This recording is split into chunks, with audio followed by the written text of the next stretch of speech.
এখন আমরা আলোচনা করব কাজ 2 নিয়ে। কাজ 2 হচ্ছে সমস্যা খুঁজে বের করি।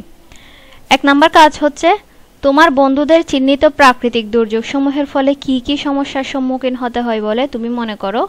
আর 2 নাম্বার কাজ হচ্ছে এসব প্রাকৃতিক বা সামাজিক দুর্যোগ থেকে তুমি ইসলামের দৃষ্টিতে কি শিক্ষা খুঁজে পাও তা উল্লেখ করো। চলো আমরা উত্তরে যাই। আমরা উত্তরে দেখি আমাদের কাজ 2 কি আছে।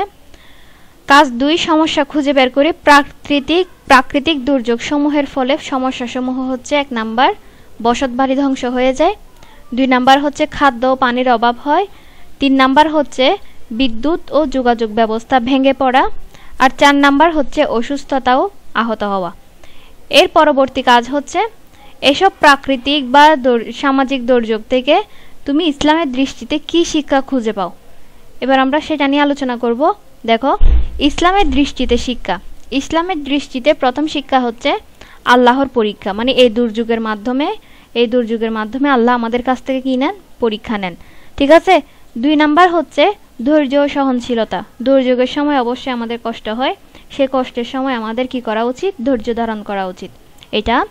এরপর হচ্ছে 3 নাম্বার হচ্ছে একে অপরের প্রতি সহানুভূতি হওয়া এবং সহায়তাশীল হওয়া, মানে একে অপরের প্রতি কি হতে হবে, সহানুভূতিশীল হতে হবে এবং সাহায্য করতে হবে একে অপরকে। এরপর আমরা এখন আলোচনা করব কাজ 3 নিয়ে।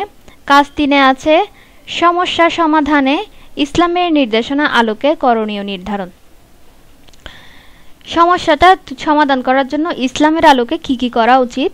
4 জন বন্ধুর সাথে আলোচনা করে দুর্যোগপূর্ণ বিভিন্ন পরিস্থিতি মোকাবেলায় ইসলামের বিধিবিধান অনুযায়ী আমার অথবা আমাদের করণীয় কি তা ছকে লিখে উপস্থাপন করো।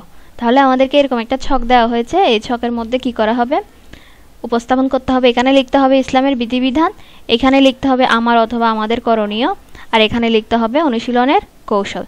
চলো আমরা ছকটা পূরণ করে দেখি কি আছে। ইসলামের বিধিবিধান হচ্ছে আল্লাহর উপর পূর্ণ আস্থা রাখা। আস্থা মানে এখানে বোঝাচ্ছে বিশ্বাস রাখা। আর 2 নাম্বার হচ্ছে ধৈর্য ধারণ করা, 3 নাম্বার হচ্ছে দোয়া করা, আর 4 নাম্বার হচ্ছে সাহায্য করা। এরপরের ছকে আমার অথবা আমাদের করণীয়তে কি লিখবা। 1 নাম্বার হচ্ছে প্রার্থনা করা, মানে তোমার করণীয় হচ্ছে প্রথমত প্রার্থনা করা, আল্লাহর কাছে প্রার্থনা করা। 2 নাম্বার হচ্ছে তাওবা করা, আর 3 নাম্বার হচ্ছে মানবিক সাহায্য প্রদান, আর 4 নাম্বার হচ্ছে সচেতনতা বৃদ্ধি।